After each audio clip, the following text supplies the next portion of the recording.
selamat datang di podcast Mengenal Radiologi. Sebelumnya, perkenalkan nama saya Reven Dedeta Nugraha dan rekan-rekan saya. Saya Rifki Adib Setiawan. Dan saya Muhammad Arya Diwan Tabati. Dan saya Abdul Saya Adit Rozan semua. Nah, ketika kita mendengar radiologi, yang mungkin kita tahu hanyalah foto-foto tulang saja. Namun, radiologi bukan hanya sebatas itu saja. Di sini, saya akan menanyakan beberapa tentang radiologi kepada rekan-rekan saya. Pertanyaan pertama, kenapa sih kalian memilih profesi radiologi? Kalau saya memilih profesi radiologi karena di tempat saya jurusan radiologi kan masih sedikit, nggak ada. Makanya saya memilih radiologi supaya prospek kerjanya lebih mudah, lebih peluang masuk kesananya lebih tinggi gitu masuk kerjanya. Sama saya sukanya radiologi karena bisa melihat dalam tubuh tanpa operasi. Kalau saya memilih jurusan radiologi karena di daerah saya, apalagi di tinggal saya, itu karena peluangnya tuh lebih banyak dan juga kerjanya tuh lebih praktis lah yang aku lihat begitu. Mungkin tebak saya untuk mulai radiologi karena gajinya lumayan gede ya Bang, dibanding yang lain. Dan kerjanya seperti santai, bidang dokter, bidang dan perawat. Bisa. Dari saya kurang lebih sama kayak Mas Adi tadi. Masih di Kalimantan tuh kayak masih kurang, apalagi di beberapa daerah. Beberapa daerah tuh rumah sakit masih ada yang kurang dari radiologi, ruang radiologi tersebut. Jadi kayak kadang tuh kasihan lihat dari pasien tuh pindah-pindah, misalnya dari rumah sakit daerah sini ternyata nggak ada ruang radiologi tuh karena memang kurang, terus dia dipindah ke kota dan itu memakan waktu yang cukup krusial ya bagi saya.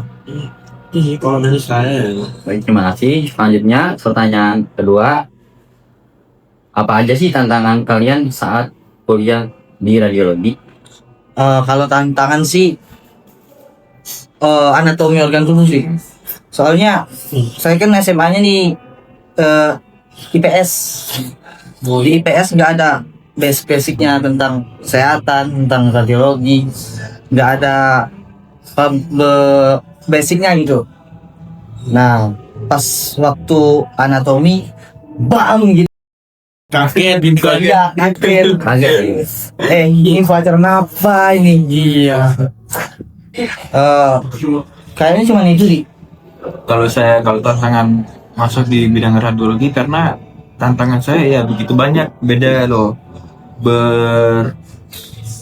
Transisi dari SMA ke kuliah itu banyak perubahannya, kayak jam waktu harus diatur, tugas juga harus cepat selesaikan biar nggak ada penumpuk lagi di kemudian hari. Dan juga kalau untuk hafalan anatomi itu lebih rumit yang saya bandingkan dari pelajaran SD, SMP, SMA gitu, lebih kompleks lah istilahnya. Kalau saya begitu tantangannya. Mungkin tantangan saya yang saya kan bertolak belakang dari sekalian semua. Saya kan dari SMK dan saya juga jenjang listrik nih. Dan waktu ketika mau masuk radiologi dan saya juga ada nih rasa awal-awal bersama sendiri, rasa kecewa terhadap orang tua. Ya mungkin takut saya sendiri yang itu takut sama diri sendiri gitu loh. Dan saya ingin melawan rasa takut itu sendiri. Kalau saya sih, kalau tantangannya ya, kalau awal-awal masuk itu tiba-tiba ada yang namanya mata kuliah matematika dan juga fisika. Itu saya lumayan kaget karena saya ditemukan lagi dengan yang namanya MTK.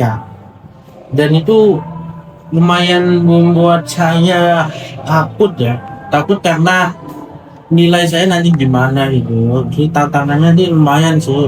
Fisika juga, apalagi saya juga sama backgroundnya kayak Mas Hadi, sama lagi kayak IPS.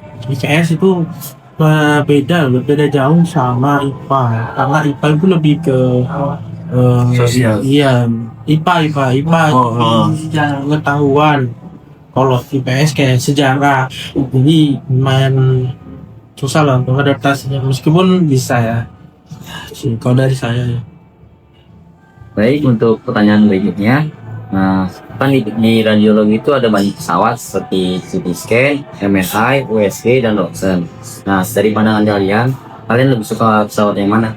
Kalau saya lebih suka pesawat CT scan sih. Karena untuk menilai anatominya kan itu CT scan banyak slice-nya, fotonya gitu. Yang Lebih detail gitu.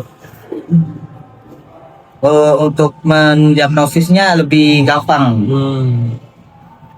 Kalau saya lebih ke USG ya. Kenapa lebih ke USG? Karena itu alatnya lebih portable, lebih praktis, dan juga perawatannya lebih mudah. Terus juga kalau dibawa kemana-mana dia lebih mudah gitu loh. Sekarang tuh ada kayak seperti koper alatnya gitu, lebih simpel ya kayak gitu, dan juga mendiagnostiknya itu lebih cepat. Ya mungkin zaman saya akan memilih CT scan yang karena untuk harga juga terjangkau.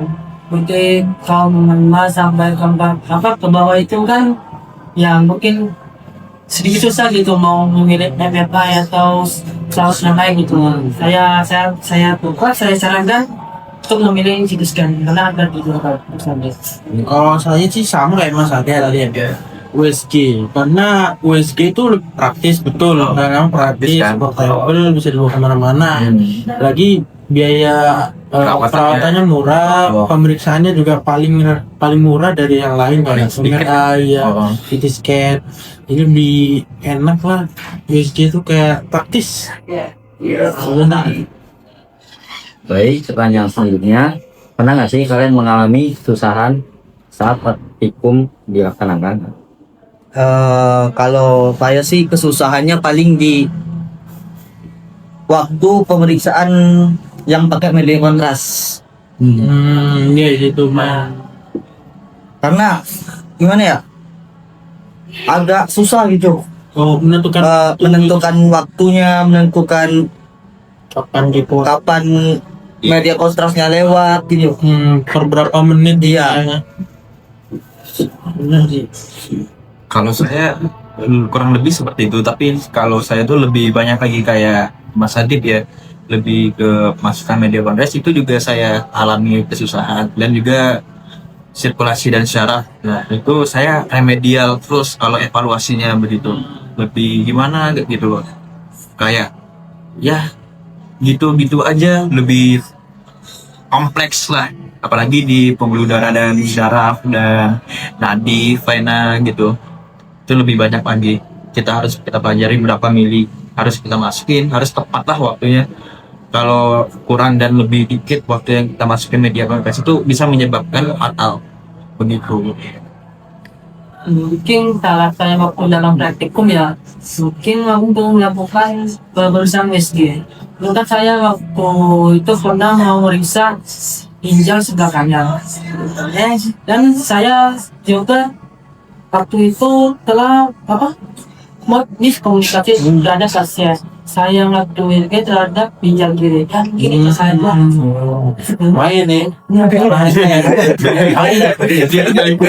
Kalau ginjal kirinya masih ada yang kamu periksa? aku masih ada. Masih ada.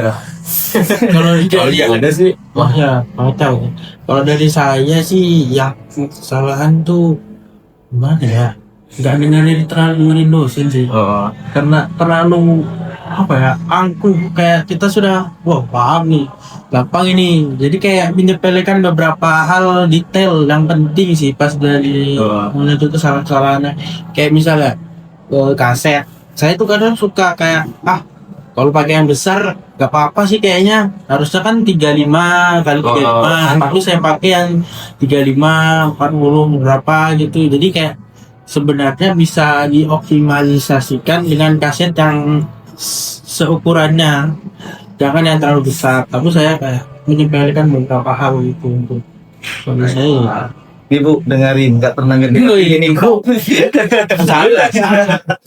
Gini. Kalau dulu besar sampai gitu loh. Gitu dong. Bisa. Baik, untuk pertanyaan berikutnya. Menurut kalian, AI itu bisa menggantikan profesi radiologi nggak sih? Kalau menurut saya tidak semuanya AI ini bisa digantikan AI itu. Seperti kalau misal membaca hasil gambar AI bisa, tapi misal seperti kalau soal komunikasi sama pasien itu AI agak susah gitu. Tambah lagi kalau AI kalau untuk gawat darurat kayaknya Kurang ya. kurang sih. Kayak penanganannya harus tepat Iya. dan presisi. Kalau saya terbagi nih menjadi dua, bisa digantikan apa enggak. Yang pertama tuh nggak bisa digantikan sama AI, yang satu lagi bisa digantikan sama AI. Contohnya yang bisa digantikan sama AI itu mendiagnosis kayak pemeriksaan gitu, kayak pemeriksaan sekarang kan menggunakan AI sebenarnya 0,71% itu menggunakan AI untuk mendiagnostik. Dan untuk kayak gawat darurat kan kayaknya nggak bisa deh, soalnya itu butuh penanganan yang khusus gitu. Kalau saya 50-50 lah, tergantung gitu jawabnya. Mungkin saya juga sedikit bertolak belakang dengan Mas Arya. Dan Mas Arya tadi bilang juga, mungkin ya itu bisa juga miskomunikasi dan juga mispengetahuan juga. Misal saya ingin informasi A, dan itu informasi A itu juga terkadang juga informasi juga sedikit minimum gitu. Sedangkan saya juga mungkin untuk yang B-nya itu ngerjain emergensi itu lebih baik Malaysia saya karena mungkin kita kuat mengangkat atau menumpang itu seseorang yang ini Setuju ya. AI itu menurut saya bisa membantu, tapi beberapa hal tadi ya. Kalau buat membaca oke. Kalau untuk memposisikan, untuk berkomunikasi dengan pasien, apalagi pasien misalnya orang tua yang kayak, apa nih, saya takut nih, saya nggak mau masukin ini nih. Kalau AI kan gimana ya, kayak kita kan nggak bisa. Kalau AI itu susah. Kalau sama orang tua tuh harus lebih perhatiannya lebih sensitif lah ya. Kalau robot kan gimana ya, kaku menurut ya, itu sih kaku. Meskipun bisa membantu itu beberapa hal bisa. Oke sih, menurut saya gitu. Baik, terima kasih. Baik, untuk pertanyaan berikutnya, kalau kalian disuruh memilih pasien, kalian tuh lebih memilih pasien yang dewasa atau yang anak-anak? Kalau saya sih menerapkan senyum sapa salam ya. Saya semua mau itu dewasa, lansia, remaja, toddler, balita, saya menerapkan senyum sapa salam, senyum terus agar memberikan vibes yang cukup baik ya. Apalagi kan CT scan, MRI itu kayak mesinnya bulat terus kita dimasukin ke dalam itu kayak pasti orang-orang juga takut ya, apalagi kalau nggak gelap sih, terang ya, apalagi dingin, apalagi suasananya dingin ya. Dingin ya kalau radiologi gitu. Pasti. Jadi kayak orang nggak terbiasa dingin juga kaget. Jadi kita harus menerapkan positive vibes sih. Kalau dari saya Positive ya. Kalau kamu? mungkin sama saya anak kecil sama orang dewasa ya itu tergantung dari kita sendiri gitu sebagai pekerjaannya ya. Untuk orang kecilnya mungkin itu kekurangannya sulit diatur dan sulit diedukasi juga. Mungkin ada nih jika kita mengedukasi anak kecil ya mohon maaf jika ada orang tuanya nih singgung sakit hati atau segala macam. Dan itu kan kita memberi pengertian gitu bagi kita mau bagaimana step by stepnya. Ya mungkin untuk orang dewasa yang mau dan diajak komunikasi dan edukasi juga gampang. Terus ada. Oke, kalau saya ya, kalau dari pertanyaan tersebut terbagi menjadi 3 nih, dewasa sama orang tua, satu lagi sama anak-anak. Nah, kalau yang dewasa, anak-anak sama orang tua tuh, saya itu lumayan susah karena apalagi orang tua umurnya udah lansia 60 ke atas, tuh. sudah mendengarnya sudah turun, melihatannya sudah turun, fisiknya juga udah melemah. Nah, itu tantangan saya. Sedangkan kalau bayi itu nangis, butuh pendamping kayak orang tua gitu. Terus kalau lagi foto ronsen nih, dia tuh kayak banyak gerak gitu. Jadi sehingga menyebabkan motion dalam pencitraan tersebut. Blur ya. Kalau dewasa sih aman-aman aja gitu. Kalau saya sih lebih memilih yang pasien dewasa. Soalnya kalau pasien dewasa itu kan komunikasinya lebih gampang. Terus untuk mengatur pasiennya mereka udah tahu lah ini komunikasinya sesama dewasa gitu kan. Paham. Ya kalau anak kecil susahnya minta ampun itu sih. Iya sih. Nggak nangis apa aja. Misalnya tidak. Iya, harus orang tua, harus ada pendamping Iya. orang tua. Ya. Kayaknya cuma itu sih. Baik, untuk pertanyaan terakhir, apa aja sih pesan kalian untuk calon mahasiswa yang ingin masuk radiologi? Kalau dari saya, dengarkan kata dosen. Catat semuanya yang kalian lihat itu dicatat. Kalau nggak tahu tanya, jangan malu-malu. Apalagi pas teori itu kan kadang kelasnya rame-rame ya. Iya. Pasti kayak kurang itu. Apalagi cuman foto doang PPT yang dikirim dosen itu dan dibaca lagi. Gimana ya? Kayak Mas Adit pengalaman ya. Soalnya teman saya ada seperti itu ada. Itu cuma menulis memori itu. Jadi doang nanti dihapus kacau sih. Biasanya gitu ya, dengerin kata dosen. Mungkin dapat saya ya kalian yang pernah bolos jangan mudah dan kecewakan orang tua karena kalian tahu masuk siangan itu sangat mahal biayanya. Betul. Ya tuh tahun ke bawah mungkin itu sangat besar masuk dan untuk mulutnya juga dan sudahnya mungkin nggak usah dipikirkan ya sedang kalian berapa nah itu ya itu saja. Kalau saya sih untuk pesan mahasiswa di luar sana tetap semangat, apalagi yang pertama umur-umurannya kayak saya ya, bukan kayak saya, bahkan teman-teman yang di sini juga lebih ke fokus pacaran daripada kuliah. Mendingan itu udah nanti kalau udah sukses itu banyak tuh yang cari kalian semua, dan juga jangan lupa ngerjain tugas atau mengerjakan tugas karena suatu hari nanti tuh bisa jadi tuh dalam satu hari itu DL-nya bisa 5 tugas kalian juga belum ngerjain, itu kan fatal ya, bisa anjlok tuh ketika kalian nggak tahu juga kakek. Dan terus juga perbaiki relasi, itu aja sih, dan jangan lupa sholat dan makan gitu. Itu yang penting. Kalau dari saya mending hafalin anatomi terlebih dahulu.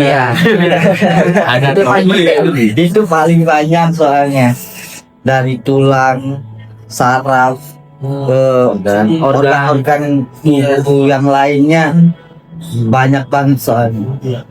Minimal hafal dasar-dasar. Iya, dasar tulang minimal udah hafal. Soalnya banyak, di tangan nih ada banyak, kita ngelihatnya kayak paling gini doang. Ada banyak. Lebih kompleks lagi ya, apalagi bahasanya tuh bukan kayak bahasa kita pelajaran SMP gitu. Tuh lebih biologi lah, anatomi, beneran anatomi gitu. Baik, itu saja podcast dari kami. Terima kasih kepada rekan-rekan saya yang sudah mengedukasi dan sharing pengalaman. Sehat selalu dan sukses terus Ya, Mas Biarnya juga sukses selalu dan sehat selalu, karena kesehatan itu mahal ya. Malu.